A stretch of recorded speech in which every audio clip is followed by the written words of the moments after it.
Bagong bukas na kapihan sa SJDM na may mala cave na team. Ayun, pinuntahan namin.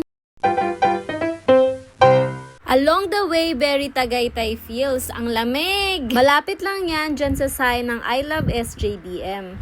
Preskong hangin, taas babang daan. Perfect para sa mga riders or kung gusto nyo ng pasyalan na malapit sa Manila. 11 PM ng holiday kami pumunta pero napakadami pa ding tao. Tulad ko, for sure na curious din sila sa interior at gustong mag-selfie. Charis! Pero kung gusto nyo yung Instagrammable na kapihan, perfect ito. Meron nga silang alfresco dining dito sa taas kung gusto mo mag-selfie at yung sariwang hangin lang.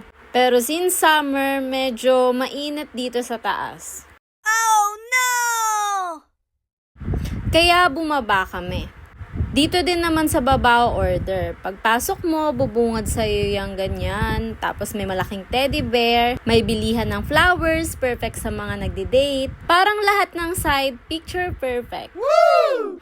Very unique nga yung interior nila. Kaya siguro dinadayo. Medyo mainit nga sa taas kaya bumaba kami. Pero hindi din ganun kalamigan. Unlike dun sa mga kapihan na pagpasok mo palang sasampalin ka na ng kalamigan.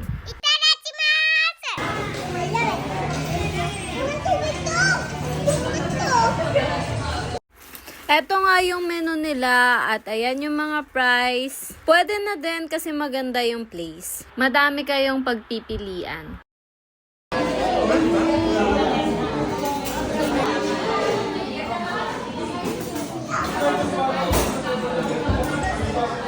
Snacks and dessert lang yung in-order namin. So far, masarap naman. And mabilis na serve kahit madaming tao. Siguro dahil madali lang naman lutuin yung mga in-order namin. Hindi ko masasabing worth it yung price sa food. Pero siguro kasama rin sa pricing nila yung overall design ng coffee shop. Medyo madaming coffee shop na din kasi dito sa SJDM. And yung price nila, medyo mas mataas na onte sa iba. Syempre, ibang-iba din naman yung interior nila. Sakop na sakop yan hanggang sa CR. Very cave feels.